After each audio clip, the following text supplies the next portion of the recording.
Old Yeller by Fred Gibson, illustrated by Lori Lostetter.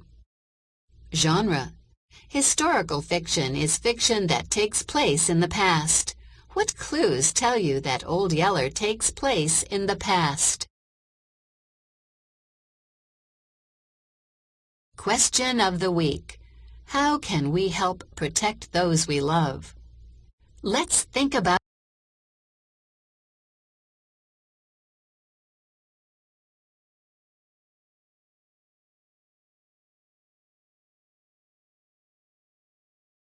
The year is 1867 on the frontier of Texas.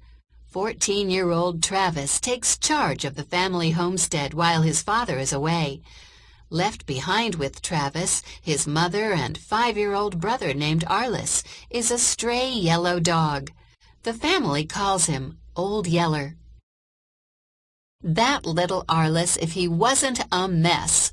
From the time he'd grown up big enough to get out of the cabin, he'd made a practice of trying to catch and keep every living thing that ran, flew, jumped, or crawled. Every night before Mama let him go to bed, she'd made Arliss empty his pockets of whatever he'd captured during the day. Generally, it would be a tangled-up mess of grasshoppers and worms and praying bugs and little rusty tree lizards. One time he brought in a horned toad that got so mad he swelled out round and flat as a Mexican tortilla and bled at the eyes. Sometimes it was stuff like a young bird that had fallen out of its nest before it could fly, or a green-speckled spring frog, or a striped water snake. And once he turned out of his pocket a wadded-up baby copperhead that nearly threw Mama into spasms. We never did figure out why the snake hadn't bitten him, but Mama took no more chances on snakes. She switched Arliss hard for catching that snake. Then she made me spend better than a week taking him out and teaching him to throw rocks and kill snakes. That was all right with little Arliss. If Mama wanted him to kill his snakes first, he'd kill them. But that still didn't keep him from sticking them in his pockets along with everything else he'd captured that day. The snakes might be stinking by the time Mama called on him to empty his pocket, but they'd be dead. Then, after the yeller dog came, little Arliss started catching even bigger game, like cottontail rabbits and chaparral birds, and a baby possum that sulked and lay like dead for the first several hours until he finally decided that Arliss wasn't going to hurt him. Of course, it was Old Yeller that was doing the catching. He'd run the game down and turn it over to little Arliss. Then little Arliss would come in and tell Mama a big fib about how he caught it himself. I watched them one day when they caught a blue catfish out of Birdsong Creek. The fish had fed out into water so shallow that his top fin was sticking out. About the time I saw it, Old Yeller and little Arliss did too. They made a run at it. The fish went scooting away toward deeper water, only Yeller was too fast for him. He pounced on the fish and shut his big mouth down over it and went romping to the bank, where he dropped it down on the grass and let it flop. And here came little Arliss to fall on it like I guess he'd been doing everything else. The minute he got his hands on it, the fish finned him and he went to crying. But he didn't turn the fish loose. He just grabbed it up and went running and squalling toward the house, where he gave the fish to Mama. His hands were all bloody by then, where the fish had finned him. They swelled up and got mighty sore. Not even a mesquite thorn hurts as bad as a sharp fish fin when it's run deep into your hand. But as soon as Mama had wrapped his hands in a poultice of mashed-up prickly pear root to draw out the poison, little Arliss forgot all about his hurt. And that night when we ate the fish for supper, he told the biggest windy I ever heard about how he'd dived way down into a deep hole under the rocks and dragged that fish out and nearly got drowned before he could swim to the bank with it. But when I tried to tell Mama what really happened, she wouldn't let me. "Now, this is Arliss's story," she said. "You let him tell it the way he wants to." I told Mama then. I said, "Mama, that old yeller dog is going to make the biggest liar in Texas out of little Arliss." But Mama just laughed at me, like she always laughed at little Arliss's big windies after she'd gotten off where he couldn't hear her. She said for me to let little Arliss alone. She said that if he ever told a bigger whopper than the ones I used to tell, she had yet to hear it. Well, I hushed then. If Mama wanted little Arliss to grow up to be the biggest liar in Texas, I guess it wasn't any of my business.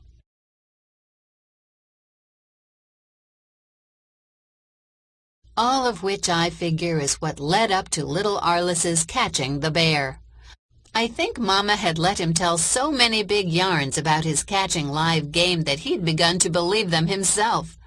When it happened, I was down the creek a ways, splitting rails to fix up the yard fence where the bulls had torn it down.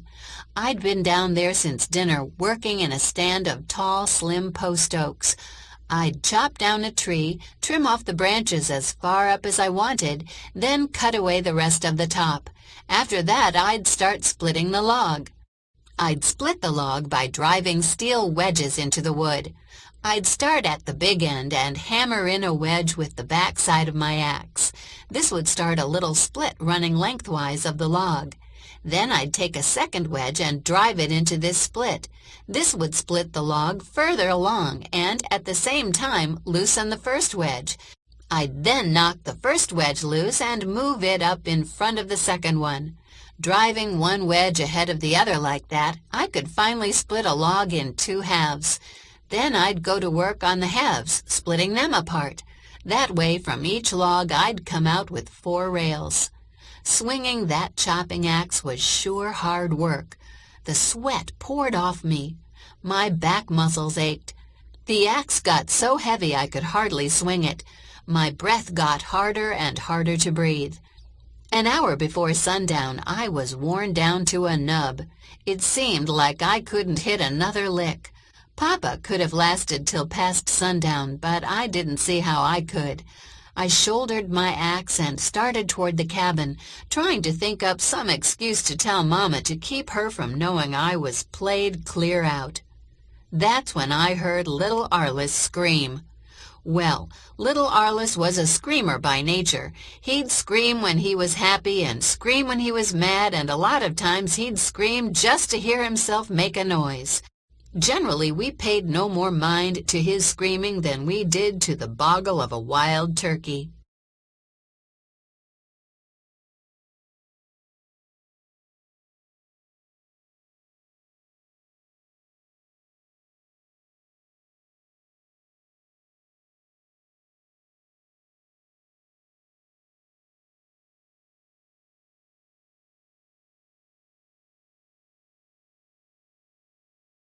But this time was different. The second I heard his screaming, I felt my heart flop clear over. This time I knew little Arliss was in real trouble. I tore out up the trail leading toward the cabin. A minute before, I'd been so tired out with my rail splitting that I couldn't have struck a trot. But now I raced through the tall trees in that creek bottom, covering ground like a scared wolf. Little Arliss's second scream, when it came, was louder and shriller and more frantic sounding than the first. Mixed with it was a whimpering crying sound that I knew didn't come from him. It was a sound I'd heard before and seemed like I ought to know what it was, but right then I couldn't place it. Then, from way off to one side came a sound that I would have recognized anywhere. It was the coughing roar of a charging bear. I'd just heard it once in my life. That was the time Mama had shot and wounded a hog-killing bear, and Papa had had to finish it off with a knife to keep it from getting her.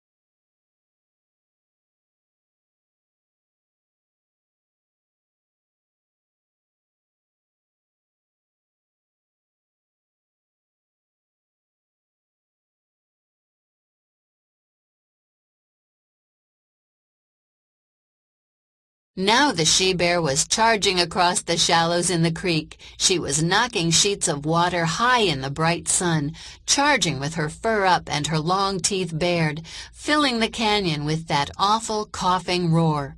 And no matter how fast Mama ran or how fast I ran, the she-bear was going to get there first.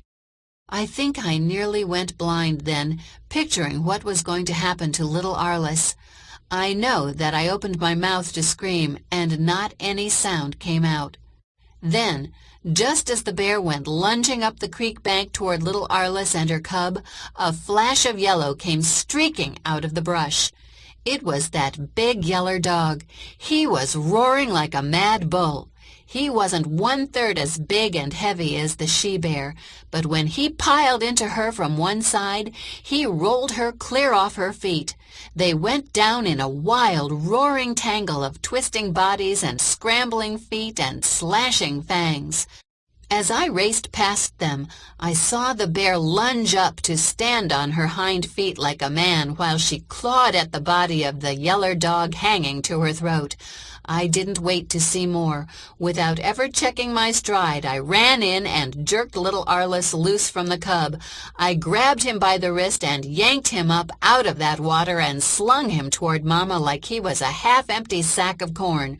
I screamed at Mama, "Grab him, Mama! Grab him and run!" Then I swung my chopping axe high and wheeled, aiming to cave in the she-bear's head with the first lick. But I never did strike. I didn't need to. Old Yeller hadn't let the bear get close enough. He couldn't handle her. She was too big and strong for that. She'd stand there on her hind feet, hunched over, and take a roaring swing at him with one of those big front claws. She'd slap him head over heels. She'd knock him so far that it didn't look like he could possibly get back there before she charged again, but he always did. He'd hit the ground rolling, yelling his head off with the pain of the blow, but somehow he'd always roll to his feet. And here he'd come again, ready to tie into her for another round.